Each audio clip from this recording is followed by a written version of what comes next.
welcome to you. First of all, just to explain to us, who was this ringleader of the FETO terror group?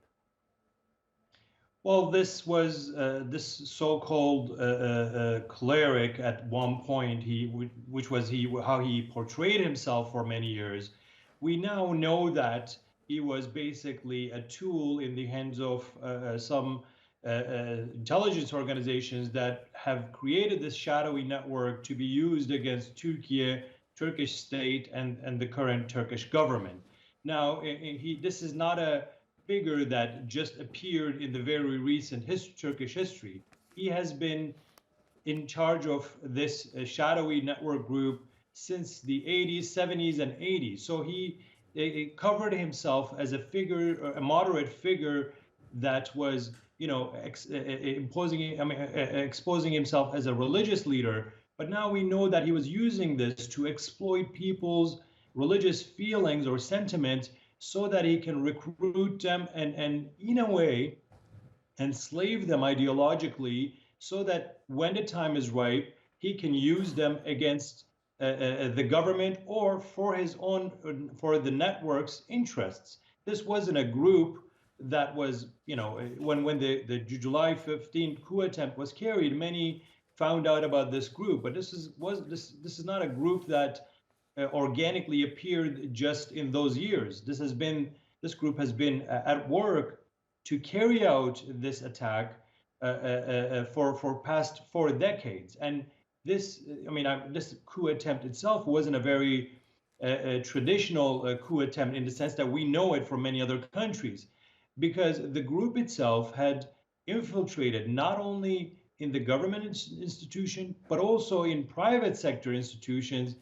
It had strengthened itself in media, in educational institutions, and in finance industry. So it was a group that had, spread its ideological infiltration into different sectors in the country. Actually, they are even present in other countries as well, so that they can be used, if necessary, in the other countries as well, through its members that it has recruited or it has raised from the very early years. So this was a shadowy group that basically led by this figure who has been in the United States since 1999, and despite the extradition demands by Türkiye, he has not been sent back to Türkiye by the U.S. authorities. In a way, he has been in a safe haven in the United States, and many of the group's members have been in the United States and other European countries,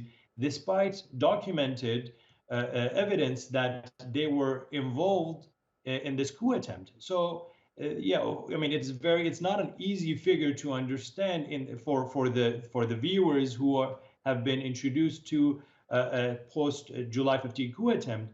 But to understand this figure and his network, I think we need to go back several decades to see how he has been instrumentalized to be used when the time is right. But it wasn't a group that had only political motivations. I think there were other motivations.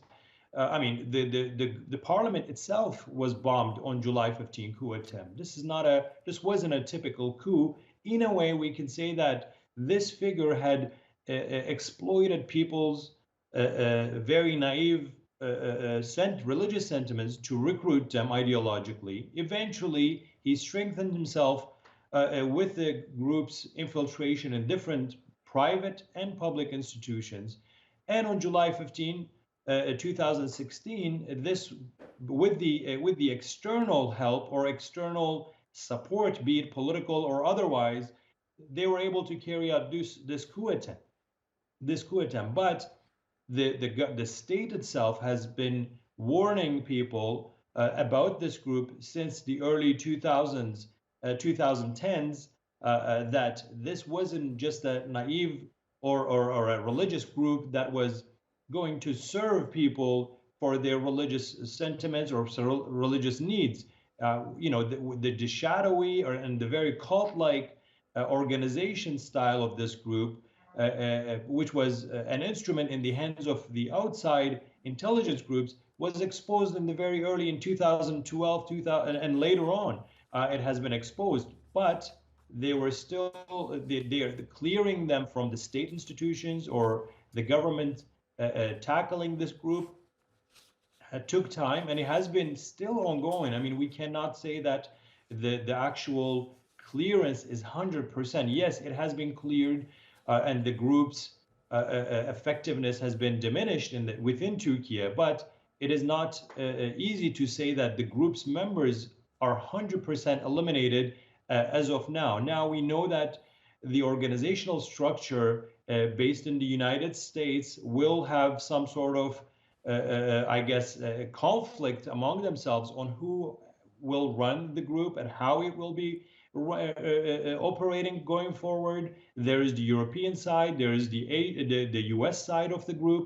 There's also the activities that are taking place in the African countries. So how they will move forward following the death of the ringleader, I think will be a matter of conflict within the group, because this group also has a very large financial activity that creates a huge power for the group itself. So how this will be managed will be something that the coming days will show, and how the group's leadership or the organization's masterminds on stage right now will decide how they will go forward. But I'm assuming that this will create some sort of conflict within the executive members of the terrorist group, and the further dismantling of some parts may occur as well.